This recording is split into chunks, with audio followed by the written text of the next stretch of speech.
Boa noite, tudo bem? Vamos gravar mais uma aula aí. Hoje o dia tá frio, tô até de touquinha aqui que minha careca tá gelando. Hoje a gente vai começar nossa aula falando sobre essa parte aí de equação diferencial. Então hoje a gente nem vai fazer um programa de computador, a gente só vai discutir sobre equação diferencial. Então, na física, normalmente, na matemática, a gente usa muito a função f de x, né? Ou g de x, h de x e assim por diante.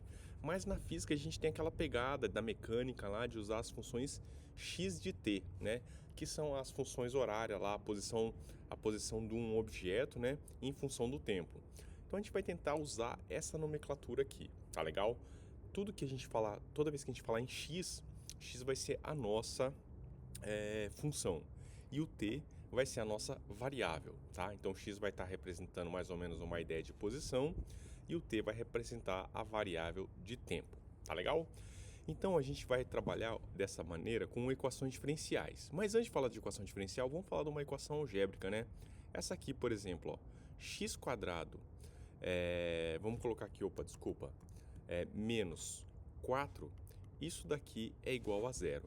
Quando você bate o olho nessa equação, você já fala, professor, eu já sei, x é igual a mais ou menos 2, né? Então, a primeira coisa que a gente, quando olha para uma equação, é se fazer a pergunta, qual é a pergunta que eu quero responder? A pergunta que eu quero responder é, qual o valor do x que, quando elevado ao quadrado, subtraído de menos 4, dá igual a zero?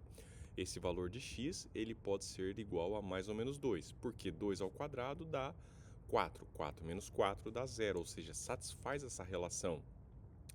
E menos 2 ao quadrado também dá 4. Quando soma com 4 também dá 0, também satisfaz essa relação. Então, quando eu pego uma equação desse tipo, que é uma equação algébrica, eu estou preocupado em encontrar qual é o número, tá? E aqui vem agora a grande diferença das equações diferenciais. Vamos pegar essa equação aqui, por exemplo, ó, dx dt é igual a, por exemplo, sei lá, x ou menos x, vamos colocar assim, né?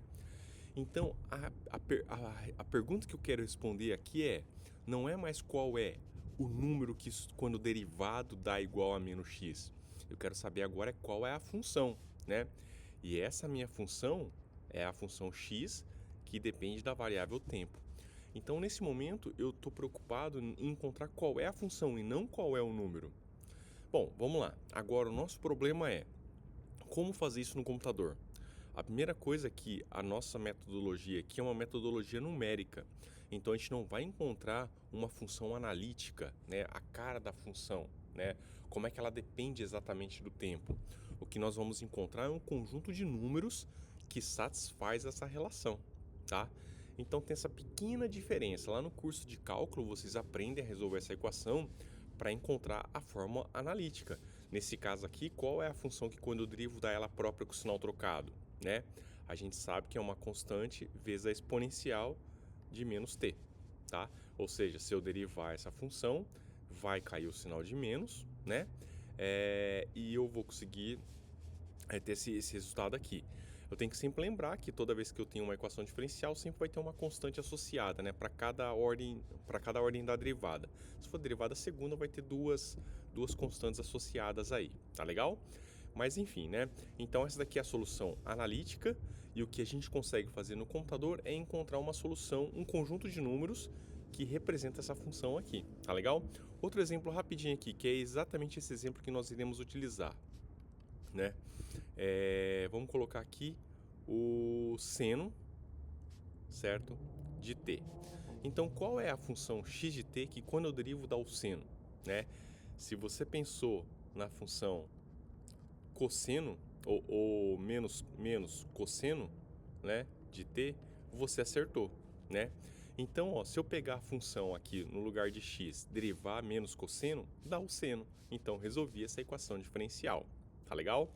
Então, o nosso objetivo nessa aula é resolver exatamente essa equação aqui, né? Não nessa aula, na próxima, né? Nessa aqui a gente só vai discutir o método, tudo bem? Vamos lá então. Então, a primeira coisa que a gente vai fazer é olhar essa equação numa forma um pouco mais grosseira, no sentido assim, que a gente não vai usar elementos infinitesimais. Por que a gente não vai usar elementos infinitesimais? Porque o computador tem um limite de números pequenos, né? Quando você vai para um número muito pequeno, o computador se perde ali na hora de fazer a conta e não consegue fazer. A mesma coisa para números grandes também. Então o computador ele tem essa limitação. O fato dele ter essa limitação, nós fomos obrigados a criar métodos numéricos para contornar esse problema, né? Aí tem um método numérico muito famoso chamado Runge-Kutta, e é o que a gente vai discutir nesse momento aqui, né? Então vamos falar de maneira um pouco mais grosseira sobre essa equação. Vamos falar que no lugar de dx dt é ΔX sobre ΔT. No limite de ΔX e ΔT no limite de ΔT tendendo a zero, né? Isso aqui volta para a equação de cima. E a gente vai falar que isso aqui é igual ao seno de t. Então eu vou poder reescrever essa equação assim, ó. ΔX, o delta que está multiplicando aqui embaixo, né? Está dividindo, ele passa para o outro lado multiplicando. Então vai ficar ΔT seno de t. E aqui eu vou simplesmente escrever ΔX né? Vamos fazer já abrir aqui. O que é o delta? O delta é a variação, né? Então vai ser x no tempo t mais ΔT, já explico, hein? Menos x no tempo t, isso é igual a ΔT do seno de t, né? Então aqui, ó, eu estou fazendo o ponto da frente menos o ponto de trás, né? Ou seja, depois do intervalo de tempo ΔT, que é esse tempo que passou aqui, né? O meu móvel que estava nessa posição vai estar numa nova posição, né? E aí agora eu vou isolar esse x de t aqui, ó. Então vai ficar assim, ó, x de t mais ΔT, vou passar ele para o outro lado, é igual a x de t mais ΔT vezes o seno de t, né? Então essa equação no limite de ΔT tendendo a zero, ele volta para a equação aqui de cima, sem nenhum problema, tá? O problema é que o computador não faz ΔT igual próximo de zero. Então a gente tem que encontrar um método, porque caso contrário, esse método aqui vai ser ruim, porque ele vai ter um erro associado a ele, né?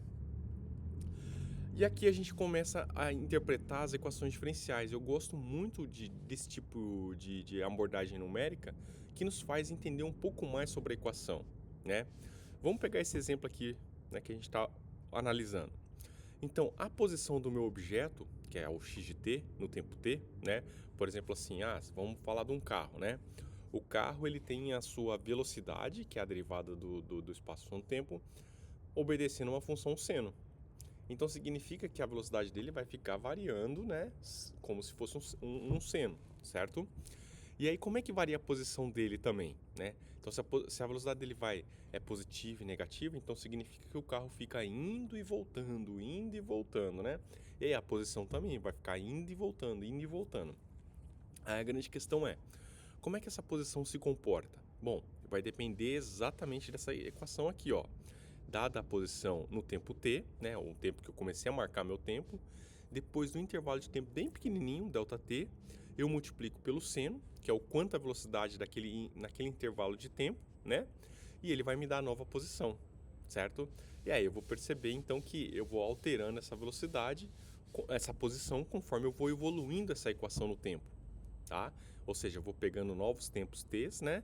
E vou inserindo aqui nessa equação, faço a multiplicação do seno de t pelo ΔT e vou calculando essas novas posições e montando um gráfico da posição em função do tempo, né? Que seria a solução dessa equação diferencial. Tudo bem? Vamos lá então. Só que o problema é que como o computador não consegue ter um ΔT muito pequeno, eu tenho que arrumar um novo método, tá? E esse novo método se chama Runge-Kutta, que são duas pessoas que trabalharam nessa formulação. E a gente vai trabalhar com o método Runge-Kutta de segunda ordem, tá? Então, o que consiste o método Runge-Kutta? Ele pensou da seguinte maneira: ao invés de eu dar um passo total, o que eu faço, né? Eu vou só até metade do caminho. Então, eu vou fazer assim, ó, eu vou calcular o x de t mais, vamos colocar desse jeito assim, ó, delta t sobre 2, que é metade do caminho, né? No intervalo ΔT. Isso é igual a x de t mais ΔT sobre 2 vezes o seno de t. Aí o Runge-Kutta, né, os dois lá, eles pensaram assim, olha, isso daqui é como se eu tivesse meu gráfico aqui agora da posição em função do tempo, né?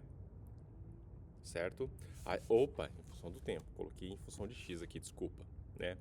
A gente já sabe que o gráfico esse gráfico aqui dessa solução, a solução é o menos cosseno, né? Então a gente pode até fazer o gráfico aqui do menos cosseno, ó. O menos cosseno é esse gráfico aqui, ó, no tempo zero, né? Olha lá, ó, certo? Eu tô colocando aqui o tempo zero, tudo bem? Olha lá, pessoal. Então, o que acontece aqui nesse caso? Vamos pegar esse instante de tempo que está aqui, ó. Esse aqui, então, é o nosso tempo t. O nosso tempo ΔT, vamos supor, está aqui em cima já, ó, né? Então, aqui é o nosso tempo ΔT.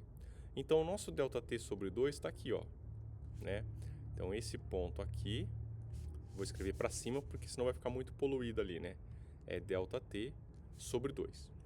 O que ele pensou? Quando eu olho para essa função, eu vejo que dx dt me fornece exatamente a inclinação da reta tangente nesse ponto, né?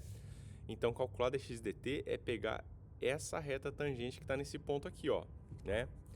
E aí, essa equação, ela serve, né? Depois vocês podem até ver no livro de cálculo, que seria andar ao longo dessa reta, né? Então, note que se eu andar um tempo ΔT, eu vou parar muito longe da minha curva original, né? Que aí é a questão do erro associado, tá? Mas o que o Runge-Kutta propõe nesse caso, ele fala assim, ó, dá só meio passo. Então, eu vou parar nessa posição aqui, ó, tá? Aí agora eu vou calcular a nova inclinação desse ponto, aí eu vou usar esse ponto para dar o passo total. Como essa inclinação eu tenho que deslocar ela para o ponto inicial, aí quando eu dou o passo total, eu paro quase em cima da minha função, tá? Então, Runge-Kutta, esse método é exatamente isso. Você dá meio passo, desculpa, aí você usa esse meio passo para dar o passo total, né? Então, o que ele está falando aqui é o seguinte agora, né? Ó, eu vou usar a própria função, né? Nesse ponto inicial, só que agora quem eu vou utilizar aqui é o resultado que eu obtive aqui, né? Que seria agora o passo total vezes o seno no tempo t mais ΔT sobre 2, né? E aí, quando eu dou esse passo total aqui, eu vou ter um resultado muito mais próximo, tá legal? Então é isso, tá legal, pessoal? Daqui a pouco a gente vai voltar e discutir um pouco mais sobre esse assunto.